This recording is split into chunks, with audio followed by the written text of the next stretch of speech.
Adding a fence to your home can serve several purposes. It can show where your property lines are, add privacy, and even give your home aesthetic appeal.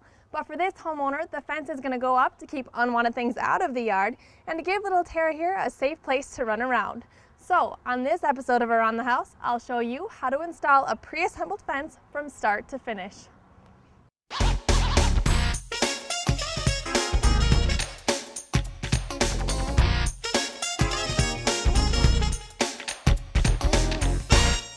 The first and most important thing you need to do is call the Diggers Hotline and check your local codes.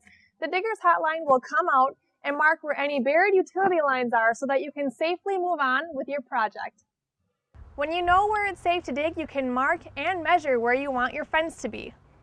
We'll use stakes at each corner and string a line between them so that we can be sure everything is aligned correctly. The perimeter of the yard this homeowner wants fenced is about 52 feet. They've chosen to use 4-foot by 8-foot pre-assembled fence panels, so this means we'll need roughly 7 panels to complete the job. You can also use the Menards Design It Center where all the work is done for you. Just enter the dimensions of your project and it'll print you off a materials list.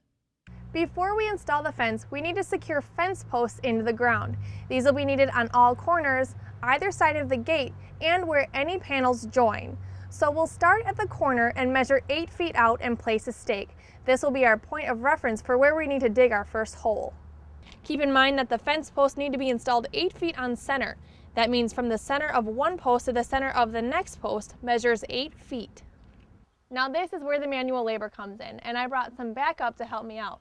This is Dave from Artisam Incorporated, makers of the Earthquake Auger, which we're going to be using today and you can find at your local Menards. Hi Dave, how are you? Nice to meet you. Nice to meet you too. So we need to start digging the holes to set our fence posts. We have an 8-foot post that's 4 by 4 inches. So how deep do we need to make our holes? We'll go minimum 2 feet, maximum 4 feet.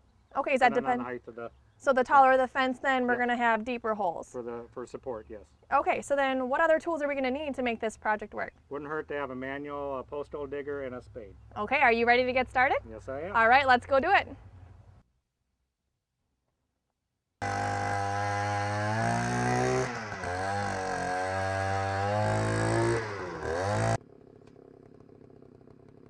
So we have all the holes dug out and we plumbed the posts in the holes using 2 by 4 braces.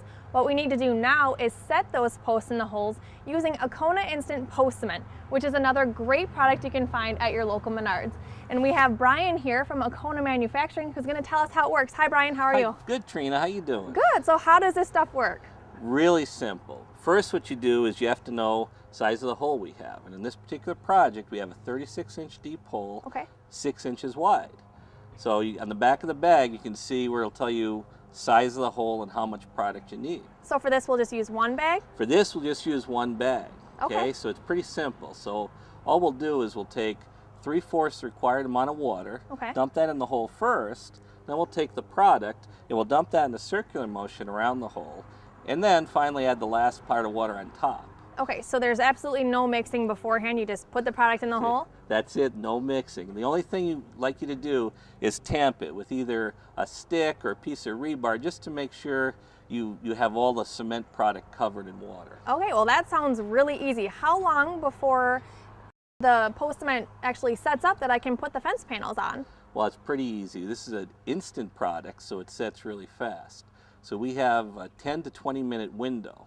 So the product on a warm day will set in 10 minutes, and on a cooler day, maybe 20 minutes. But in 10 to 20 minutes, you'll be ready to go and you can take your bracing down and put the fences up. Dave and Brian gave us some great information on products to use to dig out our holes and set our posts. But now the cement is dry, we've removed the braces, and it's time to attach our fence panels. All we have to do is line them up along the posts, pre-drill our holes, then attach the panels to the posts using deck screws. Make cuts to any panels as necessary with a circular saw, and make sure that you're checking to keep all the panels level with one another as you move along. After all the panels are attached, cut off the tops of the posts that stick above the fence panels using a reciprocating saw. Finishing up your fence can be as easy as keeping its natural look or adding a coat of stain or paint to the surface.